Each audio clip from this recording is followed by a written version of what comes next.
ایک سوال آیا ہے مکرم حافظ محمد ظفر اللہ صاحب کی طرف سے، یہ ربوہ سے ہیں، وہ پوچھتے ہیں کہ میرا سوال ہے کہ جب ہم اللہ اکبر کہتے ہیں تو مطلب ہوتا ہے اللہ سب سے بڑا ہے، تو اس کا نعوذ باللہ یہ مطلب بھی نکل سکتا ہے کہ خدا اور بھی ہیں اور اللہ ان میں سب سے بڑا ہے؟ آپ وضاحت فرمائیں۔ تو خوب دور کی سوچی والی بات ہے،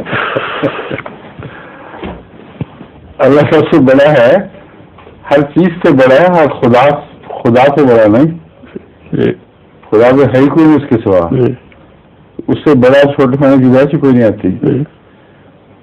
اللہ لا الہ الا ہو،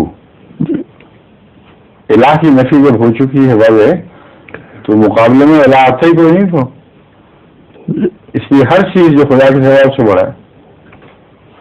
ٹھیک ہے، ٹھیک ہے۔